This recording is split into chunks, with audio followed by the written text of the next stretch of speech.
Hey, what is going on, crypto people? What an interesting time to be an early adopter in this new asset class that is the digital asset space. This SEC or Ripple responds to the SEC's request for the interlocutory appeal. It's very, very interesting. Stu Alderati and Brad Garlinghouse chimes in. We're going to give you that. The market is doing what the freaking market does. We'll cover that as well. And what exactly is this freaking Ripple CBDC platform?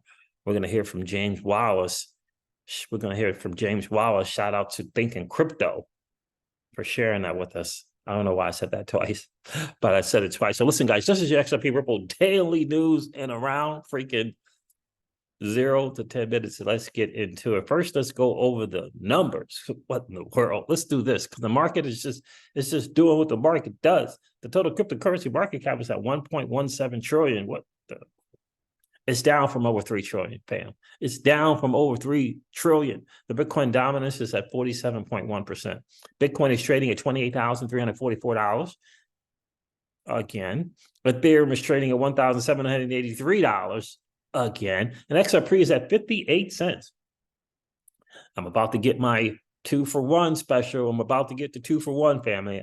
I know you don't want to hear that, but I think that is exactly where we're headed. So there's the market again. It's just doing what it freaking does. I'm going to go over to crypto Twitter and share some stuff with you guys because I think it's really, really, really interesting. First, let's hear from John Deaton. I forgot John Deaton responded to this. So Jimmy James K. Filer, of course, he likes to break this stuff. Breaking, Ripple files its opposition to the SEC's anticipated motion for leave to file an interlocutory appeal. John Deaton had this to say about that. Excellent response, says John Deaton. The even stronger argument will be coming next from Brad Garlinghouse and Chris Lawson's attorneys related to the SEC's request for a stay. If it wasn't for the Rakoff ruling, I would lean toward Judge Torres denying the SEC's request to file a motion for interlocutory appeal. The SEC doesn't come close to meeting the standard, justifying an early appeal. But with the Rakoff ruling out there, her allowing the SEC to write a formal motion will give her an opportunity to further demonstrate why her decision is sound and based on evidence or the lack thereof, thus making her decision even more appeal proof. I like where John is going. I like where his head is at on this for sure. And listen, this dude's a former prosecutor, so he absolutely knows and he gets it, right? So let me share something here from Stuart Alderati. I think it's interesting. So Stu says, look, we oppose the SEC's request for interlocutory appeal. There is no extraordinary circumstance here that would justify departing from the rule requiring all issues as to all parties to be resolved before an appeal. Brad Garlinghouse had this to say, and I think it's really important that we pay attention to it, right? Reminder, says Brad Garlinghouse, the request for an appeal, even if it granted, doesn't change the fact that XRP is not a security. That's not up for debate or trial. But the SEC continues to claim that Chris and I acted recklessly in believing that XRP is not a security. That's utter nonsense. The judge's July 13th ruling said that the SEC will be put to their proofs at trial regarding their claim against Chris and me. We look forward to proving the SEC wrong as a matter of fact and law. Now, Scott Chamberlain has something very, very interesting to say as well. Let me just make sure I have that one to share with you guys. Yeah, so here it is here. Scott Chamberlain has some interesting stuff. Former lawyer and entrepreneur, right? So let me share what he has to say about this as well from Jimmy James filing breaking news. In short, the SEC won the law and lost on the facts. They shouldn't be allowed to appeal the law they won on, so it can be adjusted to the facts they lost on, right? In the end, that's what we're talking about. That will just raise new legal issues. lead to further appeal points and complicate everything. They should wait until it's over and everyone can appeal whatever. So that's where we are in that, guys. Listen, we know the SEC is playing games. We realize the significance of Judge Torres' ruling in terms of the SEC's MOU, the SEC's agenda or game plan. You know, this ruling severely hurts them with Coinbase, but it hurts them with further enforcement actions as well. And they quite honestly, they know it.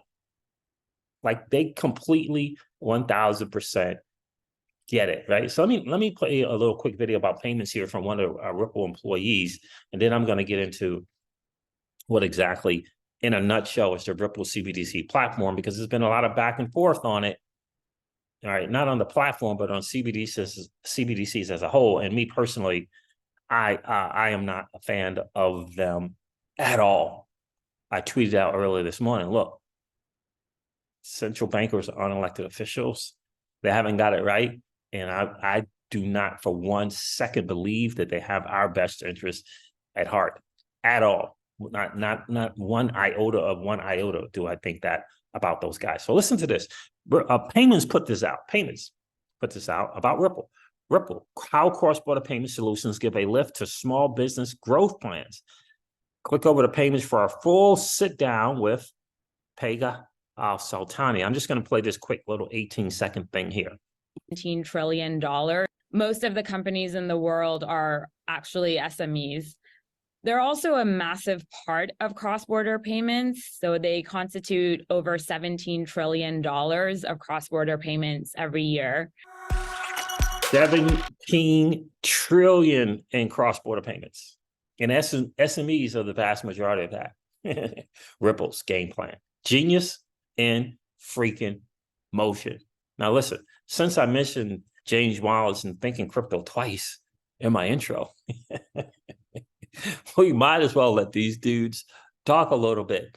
I got to figure out how Thinking Crypto got his horizontal video that he did on YouTube to be vertical like that. If anyone in the chat knows, let me know, because I would love to be able to do that, but I have no freaking idea how to do it. So shout out to Tony Everett of Thinking Crypto. He says the Ripple CBDC platform allows central banks to issue stablecoins and CBDCs on the XRP ledger, stables and CBDCs.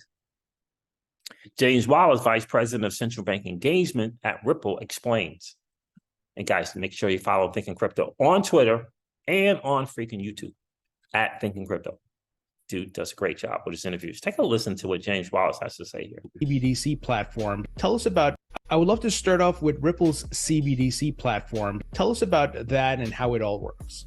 The official name is the Ripple CBDC platform. It's really designed to be core infrastructure that a central bank or a commercial bank can use for issuing their digital currencies. The basic underlying technology is based on the XRP ledger. This ledger is a great sort of starting point. It's designed for doing things like CBDCs. We built these other components on top. The primary piece is what we call the issuer. So this is a software that basically walks the central bank through all those steps, like the creation of minting, the sign-off, approval from the chief cashier to create and so forth. We then have a sort of different component operator, which is not for the people creating currency, but for the people that are using it. And then the fourth piece of the puzzle is wallets. Wallets for banks, wallets for consumers, wallets that can deal with offline transactions. Those essentially are the four building blocks of the platform.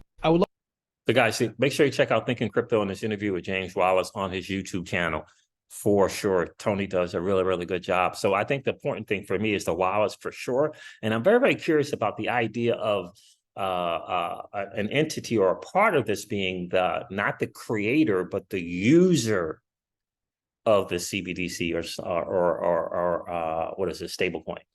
So that's an interesting component. I'm thinking that gives them some options as well. Again, interesting stuff. The wallets, I think, are going to be significant. The ID is going to be important as well. And he said it's built on the technology of the XRP ledger. We get that, but there's still going to be private ledgers, right? Still going to be private ledgers for sure. Shout out to Thinking Crypto, my guy. Keep doing what you're doing, bro. You do outstanding work. Well, guys, listen, Do me a favor. Let me know in the chat, in the comments. Let me know. Should I be showing my ugly mug on these short 10-minute videos? Do you want to see the Crypto Siege's bald head or no? Let me know. Bald head or no? So just put bald or no bald on these little short videos. Let me know what you think. All right, guys, listen, this wraps up your XRP Ripple Daily News in around 0 to 10 minutes. I hope that it has been of value to you. If it has, do me a favor, hit that like button. And if you've been hanging out watching the Crypto Siege, please consider subscribing to the channel so that you know whenever we go live or whenever we upload one of these videos. Listen, I'm going to end this one like I do all my videos and remind you guys of this, that old money doesn't want you to win. But that's okay, though, because you and I, we're already winning. I'll talk to you soon, guys. See ya.